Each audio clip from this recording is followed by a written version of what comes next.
bit of his. I got Gaxian. All right, hey everybody. You've got Carl today with Eric. I'm here. It's crazy. Yeah, it's nuts.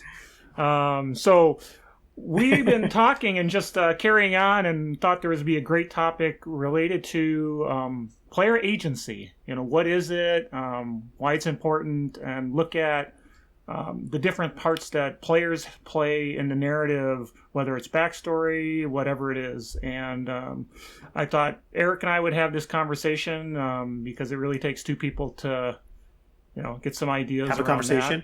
Yep.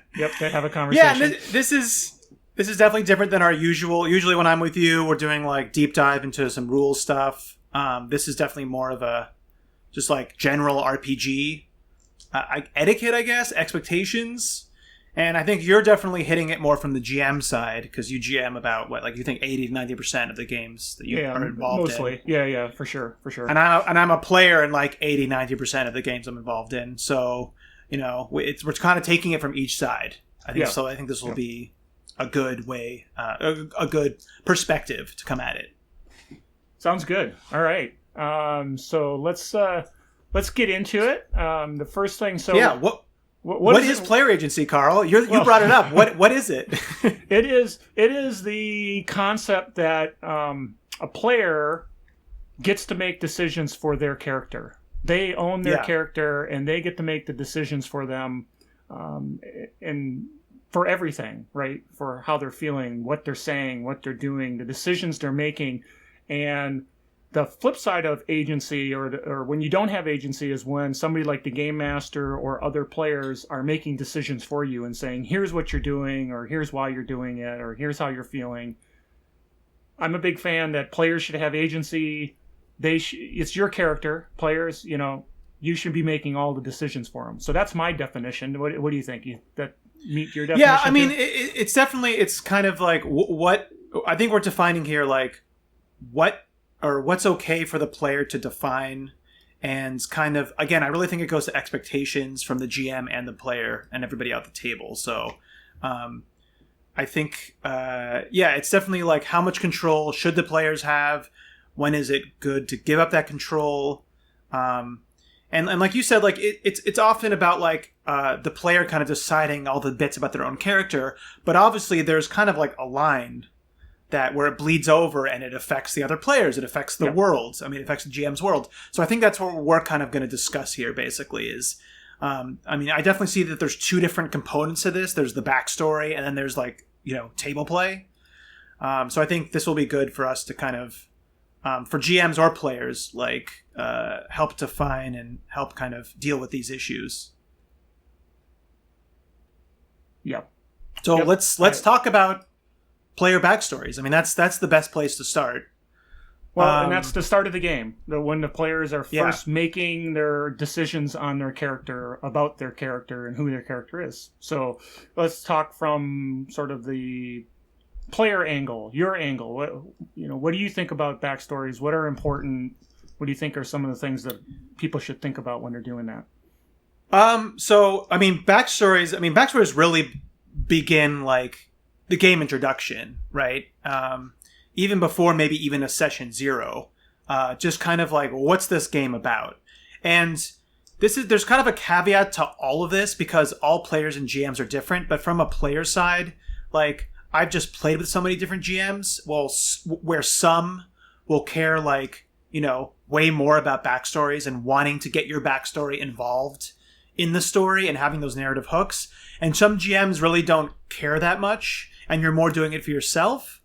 And then this can also be something with, like, you know, if a GM's running a pre-written adventure versus a homebrew adventure. So those kind of like those two things. It's like, how much does the GM like backstory stuff, and what kind of adventure it is. So honestly, the number one thing right here is it's all about communication. Like, if you don't know your GM, maybe ask them some questions about, like, oh, how do you like backstories, or like narrative hooks, or stuff like that. So I think communication is like the most important thing. And I think if you, especially, I mean, any world, if it's a homebrew world or like a pre-written world, it's important to like ask, well, how much like you can ask the GM, how much agency do I have to, if I have like a small hometown, I mean, obviously not a city, but even within a city, there's a small neighborhood or something. Yep. So how much agency, like if we refer to our last game together where you GM'd a homebrew world and it was this big city, right? We were in a city state, but I kind of I was like, Carl, like so this goes back, let me just say, I think the first thing is to make communications with the GM and then have kind of like an elevator pitch. Basically have some rough ideas on what your character is. And then if your GM's open to it, kind of like maybe, catching them for a second to kind of talk about it. Because I think I talked to you and I was like, hey, I see this guy coming from like the slums, like, and you were pretty open to like me, coming up with stuff like, oh, I thought this was a cool name for the slums. And like, this is my kind of idea. Like he was involved with like a syndicate he was forced to. And you were like, yeah, that sounds cool, right? Yeah. So when I said that to you, like, what were you thinking? Were you like just going along with it? Was it kind of like, oh, okay, that's well, this goes back to the whole point of the backstory from a game master perspective is to understand where people are coming from and get some hooks and get some things that we can play off of and take advantage of to move the story along. So anytime a player says, hey, I've got a great idea or something that I think is really interesting that makes my character unique, but also you can play off of. So when you said, yeah, there's this part of town where there's gangs and I was part of the gangs and I was doing it, immediately I can use that, right? As I build out my world didn't have gangs in it, but man, now there is. And what can you do with gangs? And there was an adventure that was exactly that. They learned that you guys were doing something and they decided they wanted it now.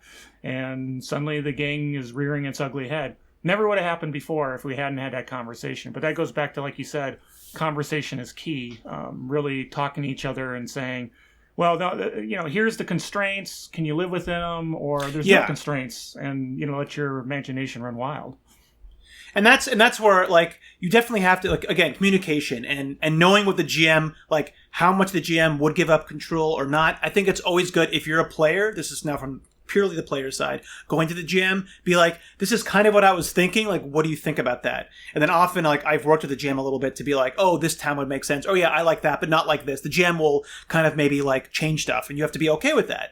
Like, it definitely is an agreement between, if it's a good player and a good GM, that's what it will kind of be. I think communication, having an elevator pitch, this is the best way to do it, is like, telling the GM, hey, I have this idea, giving them the quick, very rough elevator pitch, nothing written down.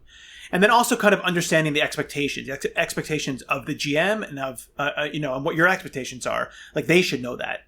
If the GM is not going to do many, is not going to do a lot of narrative hooks with your backstory, then you shouldn't give them like a ton of hooks and then expect you're going to get, all these quests involving it, because you're not, and you'll be let down. So I definitely think it's kind of important to discuss that. So I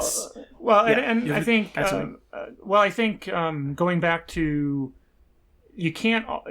So as you go into this backstory creation, the game master is never going to be able to take every hook and everything. So sometimes, and I think you're going to get into this a little bit, sometimes less is more with respect to things that they grab onto, because there's other players and everybody's going to have something they want to grab onto. 100%. That's definitely, you should never expect that. That's a good point. And that's how I am. You should never expect the GM to use all of your narrative hooks, like 100%. But so, okay, let's get into it. So from the player side, at least from my side, I like to write longer backstories, but again, it kind of depends on the GM. On whether or not I think they're going to like a lot or kind of a smaller amount. But for me, I like having a story there. But I do think it's important to have it kind of concise. There is a format that I personally like, and we can show some examples here. I can show an example right now. Yeah, but it's definitely good to, which one are you bringing up? Boss Turbo? Boss Turbo. Sweet. Valentino Rogers. Endless so this was the Dawnbreakers. Yeah, this was a relatively new Starfinders game I'm in.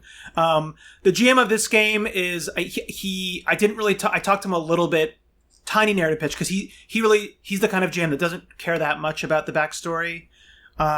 He will use a couple of the narrative hooks, but not a lot. So kind of most of this was for myself. But again, like, I had a little talk with him and I know him. So right away, I just gave a little description of this custom race that, because I kind of reflavored one of the races and he was cool with that. So I just gave a little quick thing. And then for me, when I do a backstory, I like to kind of have little mini chapters. So you can see I have like the clan be kind of the beginning. And then I have the outcast kind of when he left the clan. And then the racer and the partner are kind of just that middle area. And I actually have another player that we decided we'd have a mixed backstory on. And so that's another thing you can do is to kind of have more narrative tie-in. So we talked a little bit about like where could we have met? So that's where the partner comes in. And then I have the ends kind of being like how he got his powers, basically. So as you can see, it's a sort of long, but again, it was mostly for myself. I did, whenever I had like an important person or place, I put it in bold just to make it kind of like shoot out. But the most important thing that I found with GMs, no matter how long your backstory is, if you can scroll down all the way, Carl. Oh, I'm on the key right now. Yep. Oh, sweet. Is to make a key. Like, that is key to this whole thing. I found it for myself and for GMs, honestly, and especially if you write a longer one, is to all those names that I kind of bolded, I've then brought it down and just gave like a quick blurb about who they are. Yeah. So for me as a GM, I'll probably read the backstory at the beginning, maybe once or twice, but the keys are very important. You know, basically the narrative or plot hooks that you are offering up on a silver platter, the clearer you can make those, which you do here. You have a key. You go here, you know, Wise Virtue, low priestess of the Grim Stars, was betrothed to... Oh, okay, maybe there's something there, and if I want to target that or bring the priestess into the game, I can go back and read about it in your, you know, more detailed list. But if you just have, you know, a prose and a story you're telling, it's hard to pick exactly out of the things that you're interested in. Yeah. So no matter what, and I used to have it more like, you know, like prose, but I definitely you should definitely put it into little like, you know, chapters, and you don't have to be as narrative as I did it. There's another one that we were going to show, but it was for a streamed game, so it's even longer than this and more detailed. Majestic Fable. But that was for that was for like a professional stream, not semi-professional streamed game, and the GM was very interested in doing backstory stuff. So, but your layout of this one is very, you know, your layout's very similar. You know, you've got it kind of chapter down. It's long, but then like you said, this was going to be a semi-professional, if there's such thing as professional stream. There's a few people. You know what I mean? Yeah, I mean it was more for like a serious streamers. Yeah. And I had to describe, I was a warlock, so I had to describe my patron. I had to describe it. I was a charlatan, so I had to describe an alternate identity. So all that stuff is there, but I still had that key, and it made the GM, like, he was like, oh, this is great, I can pull from this. And we had a much bigger discussion. Yeah. So that's just my little take on doing backstories. Again, these are on the longer side. You can certainly do shorter ones. But regardless, I find it very helpful to have a key, like, no matter what. And I've got an example of a short one that I did for go show yours. A campaign where it was a superhero campaign, and mine it's more of the creation story, and right at the end I did the exact same thing that Eric does, and I put down interesting hooks, and so mine are you've got people and things interesting about them that you can draw on. I wrote down specifically, you know.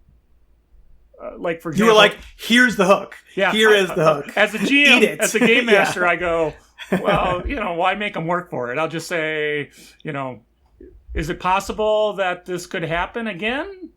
If you want to do it, you know, go for it. If you don't, that's fine. But, you know, you don't have to figure it out. So but I think the takeaway is to boil it down at some point into something that you're interested in, the game master picking up on, and laying it out silver platter or key or whatever it is so that they can grab from that. And again, like you said, the GM, some like it long, some like it short, some use it, some don't. Conversation. Yeah, conversation. Definitely, like I said, give them the elevator pitch and then just kind of have the right expectations. So cool. So let's flip it around now. That was the player side. So when a player comes to you, why? And you dealt with all types of players, right? What like you personally like to give a lot of control over backstories, right? Oh yeah. But what are your expectations? How do you make sure the players kind of know going in how much agency they actually have, right? Because that's kind of your responsibility ultimately. So how do you accomplish that? Well, so like you said, it's a conversation, but I have to have in my mind sort of the constraints that I need the world to live within, because I'm coming to, I'm developing this concept. And if we use the example of the campaign we just finished, yay, look at us go. It was pretty amazing ending. You guys killed an AI and took an AI as a pet. It was great. Normal stuff. So on our flying missile cruiser. Yeah, flying missile cruiser. That's right, exactly. Like watership that was flying. Anyways, go on. Yeah. But for that, there's a constraint that I had in the sense of, the world is a certain way. And so when I came and I discussed it with you, I still let you know that the world is a certain way. And so when you did your backstory, though, you could go within that framework. Oh, you guys are in a city. You are, it's kind of Victorian era technology. You're trying to discover stuff, and you took that and went. So my backstory is going to be a tinkerer who, is working through this stuff and understand it. And then I worked in the engineering yards for trains. And oh, by the way, the most important thing is I set constraints, and I set the boundaries pretty wide. So that goes back to how narrow or wide as a game master you want to put the boundary boxes. I put them pretty wide. I let it go. But the reason you want to give people some rope to hang themselves, or it's just give them some slack and give them wide, is because then they can come up with some really interesting ideas. If you already know everything that's going to happen to the player characters, it's kind of boring, and it really is sort of a railroad in a sense. But if you let them have some narrative control over their backstory and you give them enough, then what comes out of it is all sorts of ideas that you don't have that you can leverage. So the recommendation is give them as much leeway as possible, but there are some constraints, and be upfront with what those constraints are. So let's... Yeah, sorry. I was going to say, let's talk about those constraints right now. I mean, because I think there's kind of like a big... just totally spaced out on the expression. I was going to say big shoe in the room, but let's talk about this big shoe. So some players might have the tendency to tell too big of a story ahead of the time. So this is a GM pet peeve, I guess. Is, the caveat, and it's not just a GM pet peeve. It's important for the players to understand why it's bad for them too. So let's hear about it from your perspective. Well, first, occasionally you get players who will write their backstories that ends up being an epic tale of how they came, conquered, kicked butt, became a prince, and then but they're a first level character. So as a player, I think, one of the rein-in constraints is, you have to have a story that's commensurate with where you're starting in life. You could not have fought epic battles across the plains and come back as a first level character unless there's some interesting unless there's a reason. Piggybacking on that, because I think you can have like a somewhat kind of an epic story without you kind of being epic, if that makes sense. If you show my Fable story, I mean, Fable, he grew up in this, like, this is a salt marsh game, and he grew up in these like a silver mine that was run by a dragon. It was horrible, but he kind of learned to basically get contraband in and sell it to people, and he was kind of a fast talker. And he was rescued when, like, basically these freedom fighters came in, and he had to leave his parents behind because they were too afraid to leave. And then he basically got to a big city and learned the art of the con. Now, we were starting at like level 2 characters. Oh no, I think we were starting at level 1. But it still was like, his story was epic in the way of like, he learned how to con people and was going around like getting all this money, being a con artist. But that gave you, right? But that gave you the background, which was I was a charlatan. why you were this particular character class with these particular skills. Well, my character class was a warlock, and that basically snowballed into I wanted to leave the life, and sailors, pirates who I'd screwed over before, had found me out and put me overboard, and that's when I met this giant, Davy Jones, giant 80-foot tall man. So it had an epic arch to it, but it wasn't epic in the way of like I didn't have like tons of power. Like in the way that like a wizard would or a warlock would even. I was, in the beginning of the game, I've been on an island for 30 days and the whole island's burning down because I didn't know how to light a signal fire. So my beginning was certainly not epic, but I had kind of an epic arc. So I just meant to say that like you can have like this kind of, epic thing to your story, but it's low power. It's not like you're gaining all the stuff. Yeah, like you said, maybe you're fighting in wars, but you're a foot soldier, you're not like, you're just a grunt.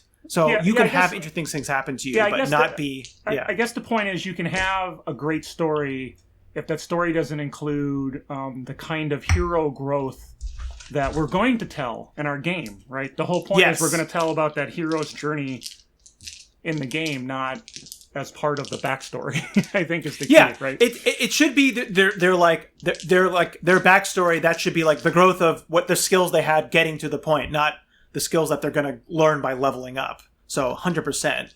So that is really important. And if you are a player who makes these big epic backstories, I think you're going to definitely shoehorn yourself because you're going to feel weird when you're this low level character.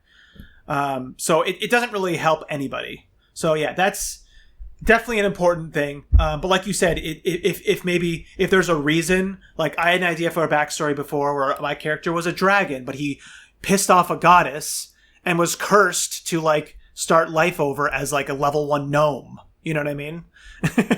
Or like a 12-year-old child. So you can come up with some funny ideas. And of course, that's something you'd want to show by your GM, but... you have to have a GM now has there's a reason you're a first level character, and he's got a story that by the time you become a 12th level character or something, you have a built-in foe, goddess, whatever, to go after, and you have a reason while you're adventuring. Great, that's an awesome example of taking something that could be uber powerful and turning it into a reason why you're a first level character. Heading down the adventure trail, wet behind the ears, but not really. So you have the personality of something much bigger than what you're capable of. So that was cool. So I think that's backstories. Again, the takeaways there are just entirely communication and expectations, and giving the GM easy to digest narrative hooks. So now let's talk about the second part, which is table play. Now this is kind of a little bit trickier. And again, it's kind of knowing your GM. But what do we talk about when we talk about table play? I think there's like two different kind of things. It's mostly about like there's two different things, right? I think you talked about like how the character interacts with the world, how they act and feel. And I think you talked a lot about like, and we'll get back to that. And there's also kind of like in combat how a character might describe their actions. And stuff. So let's talk about we'll talk about action second. Let's talk about decisions. So I think you had a lot of stuff to say about that. So I get very annoyed about game masters who tell characters how they feel. Take characters by the hand and say, you did this, and then you did this, and then you did this, and now something happened. Yeah. It's or make assumptions about how they feel. It's not your place, right? No. And I did a video on Players' Bill of Rights that really nice. It's the players own their character. They own its emotions. They own its actions. They own what it feels, why it's feeling, where it wants to go, what it wants to do. And as a game master, you need to be careful not to overstep your bounds and say, there's games that have mechanics for fear, and that's great. That's the game, right? You're going to roll on the fear table and you're going to do what it says because we've all agreed to that. But usually it's, show what's going on and then let the player character or the players make their own decision. Show them something really scary, and then is the character scared or is it not scared? That's totally up to the player, and that's their agency to decide. When we're heading down the path and there's a dark woods, don't go, oh, you walked towards the dark woods and then you walked into the dark wood. It's like, no, I mean, it sounds stupid just to even say it out loud, right? But it happens. It's happened to me. Yep. And I've also had GMs exactly like be like, oh yeah, you know, he's Rowan's like this, blah blah blah, and I'm like, no, I wouldn't say that. That's not what I would do. Like that's what's definitely a pet peeve of mine, and I think to really like quantify it down, it's, you know, it's not the GM's job. Honestly, the player's only job is to be that character. The GM, you already have a big job. You're doing everything else.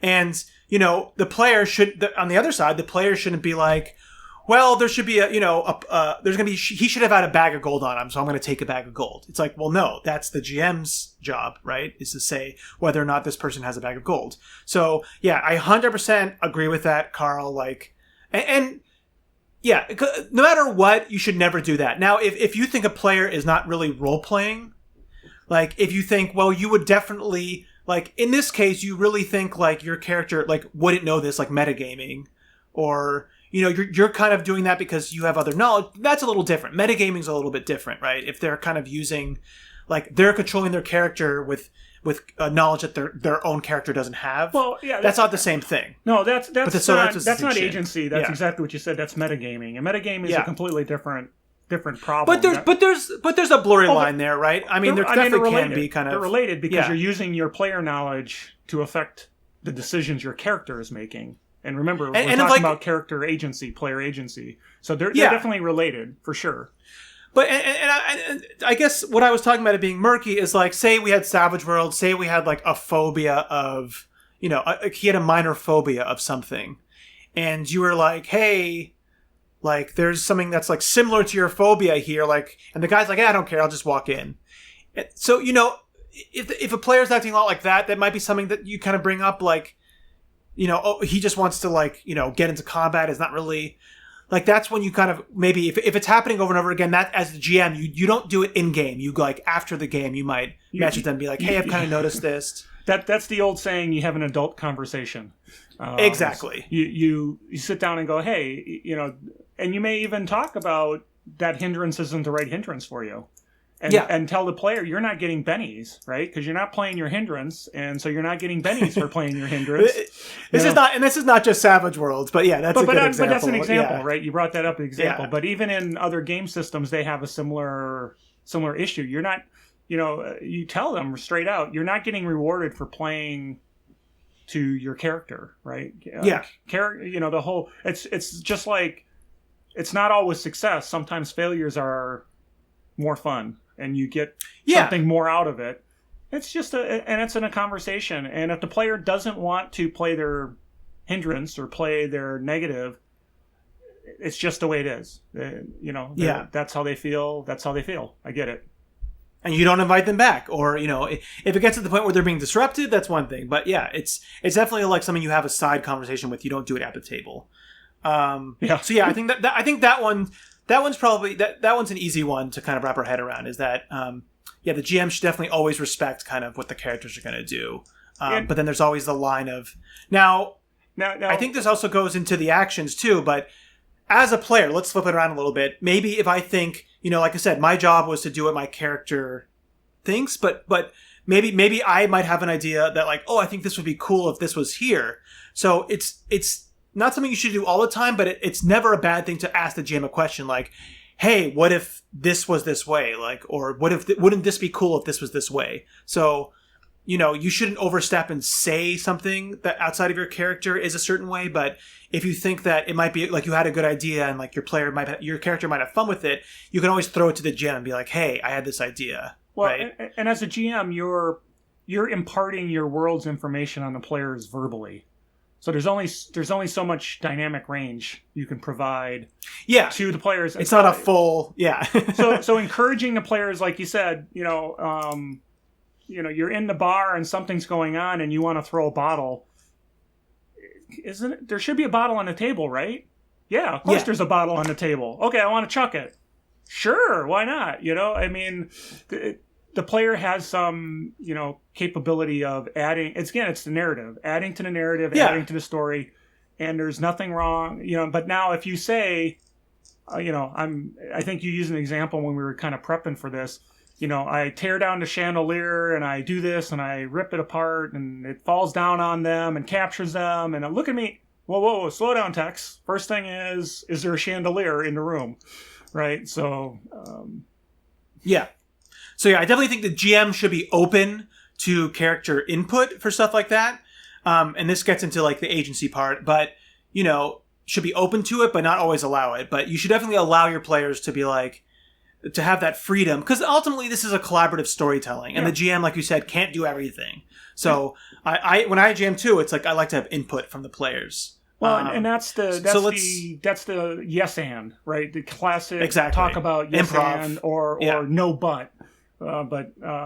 It's the classic, and I mean, there's a million podcasts on game mastering that talk about and yes improv and improv. So let's talk about the more kind of concrete one now, which I think this is the one that comes up most of all, even much more than the other one before it is, and it's generally in combat.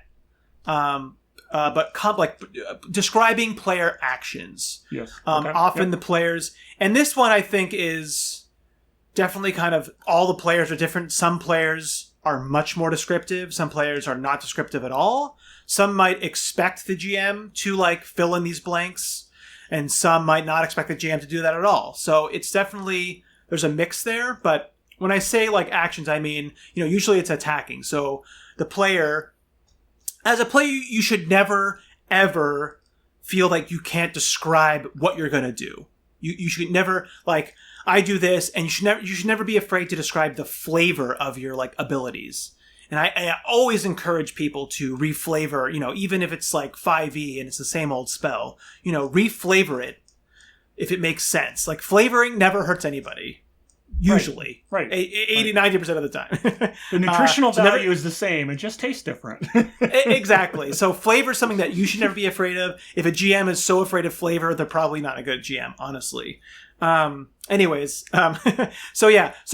players describing their actions, I think that's pretty normal. Like, I want to do this. But obviously, the die is going to decide. So what I'm more talking about here is once the die have decided, you're like, well, I was successful. Yeah, I did this cool move. Like I did a triple flip and cut him down the middle. Or I banged off I swung off the chandelier and did a flip and cut it. Like that's fine because you're not saying the chandelier dropped on anybody or something. But some GMs might, like to describe everything, right? So what do you kind of just like read players? Is that your kind of thing? Because some players are descriptive, but other players might like you to do it, right? How do you kind of give players that? Well, you notice that lots of times I'll just ask, what did that look like, or what happened there? And as you play with folks, you'll have people who will say, well, I think I just killed him. And you go, okay, that person's not big on the narrative flair. Others will say, hey, what happened there? It's like, well, I swung around and I parasol and I took him right in half, and he fell to the ground. It's like this guy just wants to get into it, and so it's really a matter of it's not necessarily a conversation up front. I don't think, because people don't know how they do things initially. It's like, well, I'm very descriptive. I'm very descriptive, and then they don't describe anything. So it's better to kind of read the table as you're going along and do it in play. Yeah. So I think that's a solid system, Carl. So as you said, like, giving them the time, like, hey, how do you do this? And then as you play, you kind of get to know, and then how much input I should give or not. Right. So I think that is definitely a solid way to do it. And even on the front end too, you mentioned that the dice make the decision. Letting people, there's certain people who will, describe in detail the kinds of things like in, for example, Savage Worlds, we have tests and we have support roles and we have folks, so a test, for those who don't know, is you're doing something, you're using a skill to try to negatively impact a foe. And it doesn't have to be combat. It doesn't have to be I'm swinging a sword at them. I'm fighting or shooting. It can be you're persuading. You could be you're taunting. It could be you're using science even at times. Yeah. So some players go, and we've just got this in our campaign. They'll say, "Can I test him?" Okay. Well, what are you doing? Well, can I use science to test him? So what does that mean? And they'll kind of look at you, and you'll say, "So maybe you understand the background of these creatures and how they think, and okay, well, so maybe it's this skill. Yeah, I want that. And then there's other people who go, oh, I'm gonna reach down, grab some sand, drop it so that he looks at the sand, and then I'm going to, okay. Yeah, well, I've never done works. that. I've never done those kind of things. So Eric's an example of somebody who adds that flavor, very naturally. But then there's I play with my daughter, and she's much more doesn't add a lot of flair unless you kind of coax it out a little bit. Yeah, and she's good at it. You'll often just have to kind of coax it out of her. Yeah. Just kind of like, you kind of like, well, maybe this, and they'll kind of jump on that, and then be like, cool. Exactly.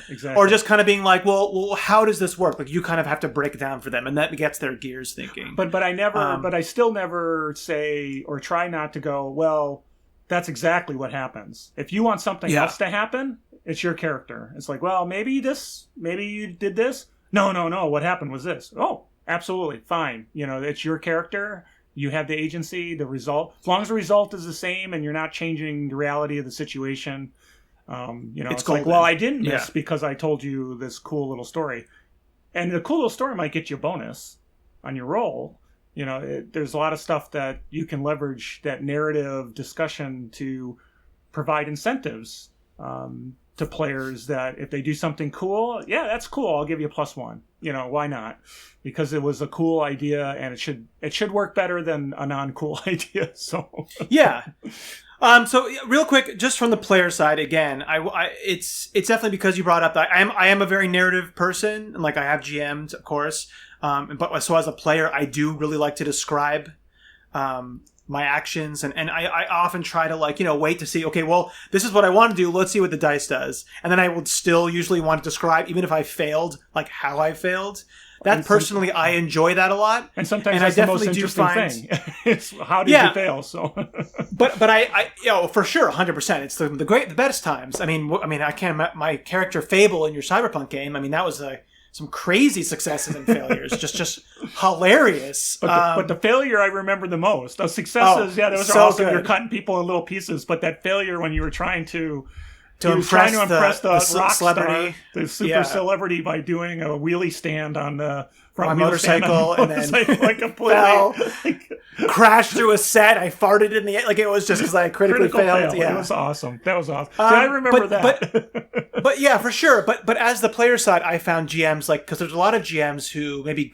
Again, this goes back to expectations. Maybe it's newer GMs too think that they watch Critical Role and they think they have to describe everything. Oh yeah. And sometimes they might have to, but we've kind of butt heads. Maybe not. It's not in a bad way, but where I'm like, I really want to describe how I failed.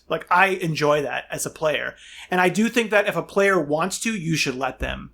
But I've definitely come up to it where GMs kind of be like, oh, this is what happened, how you failed.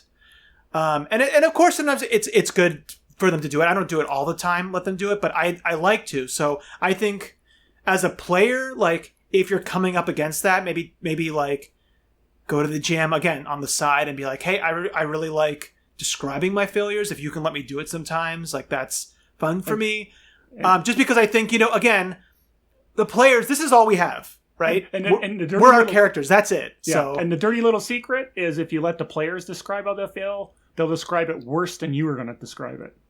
Player, it's like, my failure was this, and you're like, holy smokes, you're really describing something. Okay, we'll run with that because that's even worse than I was thinking of. So yeah, why not? Let them, because the players will think of worse things for consequences than you'll even be able to do. So cool. Okay, let's move on to the kind of the last bit of this, and I think we already touched on most of these, but we did touch on a lot of these about giving opportunity to add to the narrative. Mm-hmm. But do you want to? If there's anything else you kind of want to elaborate on that, how else do you kind of give players that opportunity to kind of contribute more to the overall narrative?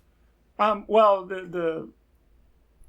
how do you do it? Well, you don't push them down paths. You give them a scenario and you let them decide what they're doing, and you just set it out there on the table and see what they do. See what they say. Don't tell them, you're in a field and you see a forest, so you go to the forest, and then you do this, then you do this, and here's what's going to happen. Now I've got you through all this stuff. Just set it out there.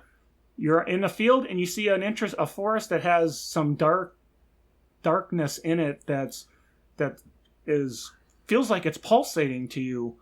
Well, they go or they don't, but you gave them the choice that if they wanted to go and see that negative energy as opposed to just pushing them that way. It's a little bit like it's the anti-railroad. It's, and players will do interesting things if you give them an opportunity to do so. For sure. And I think this goes into kind of the illusion of choice, which is used a lot. And, as a GM, you're going to recycle things, right? If a player didn't decide to go left, which they probably won't decide to go left, or you wanted them to go, they go right, you should still recycle it. But it's all about giving the players, that illusion of choice. Even if it's ultimately you're going to have them encounter the thing, you should never, it should never be heavy-handed. You should never grab them and lead them there. Yeah. Instead of grabbing their hand and pulling them there, you should pick it up and drop it in front of them again. Yeah, so I think that's the kind of difference. Yeah, be careful of the quantum ogre, though, right? It doesn't matter which door you take, the ogre's going to be there, right? Well, sometimes, I think that is appropriate sometimes. I mean, not always, but, that's, often it matters how they got there, not where they got, you know what I mean? So right. I think, but going to, the point you're making about not railroading, if you really need them to encounter something, don't fall into the trap of being well, you go there, you have to go there. Don't do that. Because like you said, then you're taking away player agency. But if you do the Quantum Ogre, then, it still might feel, for the players at least, they still have agency on how they got there. They still got there, so you still controlled that, but they still had that control of their character on how they got there. In our game we just had, you had the final battle with this AI, and I had assumed that you guys were going to go up. When you first met him, you were already pissed off enough that you guys were going to try to take him out. But you didn't. You listened to him. You heard him. You decided as players we were going to hear what he had to say. And so he talked. And he said, I've got a better idea. You should go take on these other guys and help me. And so that created a whole nother branch of the story. You guys could have decided that, we're going to help him out. He's the bad guy. But he was compelling enough, and you made a decision to go talk to the other guys, and you might have sided with him. But in the end of the day, you decided, and there was no Quantum Ogre. It was completely up to you guys who you were going to kind of side with. And it all came from the standpoint of a decision you made that I could have easily just had the guy attack you. Oh, we're talking? I attack you. And then the battle ensues and you win or you don't win. For sure. But it was no, you guys are making a decision that you want to parlay and you want to believe them, or you don't want to, jump on the bandwagon without all the right data, because that's the kind of people you were, right? You were adventurers and you weren't murder hobos. You wanted to know all that you needed to know. My character wanted to attack him then, but I was impulsive. As a group, as a group we did it. But for sure, I when I brought up the Quantum Ogre, I don't think you should do that all the time. I was just saying that if as a GM you ever have that compulsion to railroad them because you need them to get to somewhere, the way to do it is not to push them into the direction. It's to place the thing in front of them at a different time, kind of thing is what I was. Yeah, and I think of it. Yeah, and I think of it more of you've got some good set pieces and you recycle them and you take them and you modify them to represent, to fit in the consequences of the decisions that the players made, and it may still be an ogre who's just there because that's what he is, and there's no consequences. It's just the way it is. Yeah. An ogre's an ogre. But there may be consequences that take that and modify it, and you can still keep that for the next campaign. If never get, don't feel compelled. I guess I'm saying, or even later in the story. I mean, you change the things up. Yeah. And but my point is that is not taking away player agency because you allowed the player to make the decision. They did kind of change the structure of what was happening, but they still got to make their decision. They still got to take a path that they chose. It might eventually get to that same place, but they still had that control of how they got there. And that in itself is not taking away player agency. Right. So there's definitely ways around that. And as a player, you won't know. The GM let you choose to let you go to where you wanted to go. So you're like, great. And then you encounter that, in the back of your mind, you don't know, oh, hey, that's what I would have encountered before. You don't know that. So, right. So as a player, you still felt like you had that control. Well, and the reality is you do, right? Because the even if you get to the end game, there's things that happen along the way that have changed you as your character as a person, or changes, maybe the disposition of whoever you've encountered along the way. So it's still not the same thing. There's still it's not the same. It's maybe the exact same encounter, you grew, but it's different. There's something still different about it. Yeah, for sure. So cool. I mean, I think do you have any other thoughts? I mean, I think we pretty much covered most of that subject. Well, the only last takeaway is actions have consequences. So just because you're giving players agency to make decisions doesn't mean those decisions don't have consequences. Yeah, it doesn't mean they're good decisions. And they shouldn't pay for them. And again, that you're right. That is not taking away agency. If they did something really stupid that then caused them to have bad stuff happen to them, then that makes sense. But in the same token, like, GMs can go overboard with kind of like punishing or doing stuff, and don't punish your players because they didn't do what you wanted them to do. No, that's just bad mojo, and you won't have players for long because they'll get tired. Yeah, they'll resent it. Well, cool, man. So that was player agency. Yeah. So any last thoughts? I mean, couple of key takeaways, right? Is having those keys or those plot hooks readily available when you're doing your backstory. Have a conversation with the game master about what the backstory, how detailed, what the style, what things can be in, what's the constraints. So those were a couple of key takeaways from the beginning. So I just wanted to reiterate them at the end so that we take them away. Hammer them in. Yeah. Adult conversations, talk to your GM. A lot of stuff gets solved by just talking it out. And session 0 is a great opportunity to have those conversations across to all the players too. Have the conversation, I guess. Well, sweet, man. All right. Well, everybody, thank you so much. This was our take on kind of some player agency thoughts. Appreciate everybody watching. Again, subscribe. That would be awesome. We're not trying to be famous, but we have hit 100 subscribers, so that's awesome. Wow. Yeah, we're famous. Huzzah for us. Now I'm going to go buy myself a yacht. A virtual yacht with those internet dollars. Yeah, virtual yacht. Just a little picture of one, honestly, that I printed out. Yeah, exactly. We'll put it on Foundry, and you can drive it around in the tabletop. So yeah, we're trying Foundry. So hey, maybe we'll do a video later on about reviewing Foundry from the GM and the player side. Yeah, especially somebody coming from Roll20, how does Foundry stack up? That would be awesome to try out. So keep an eye. We'll see what happens there, and we'll obviously do some more deep dives on games and stuff like that. So Carl and Eric, and this is Tabletop Tango, and we will catch you next time. Thanks for watching. All right, be safe. Devil's wrath drops the blue.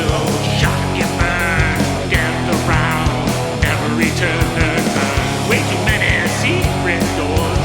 Welcome to the Tomb of Horrors. Nothing is as it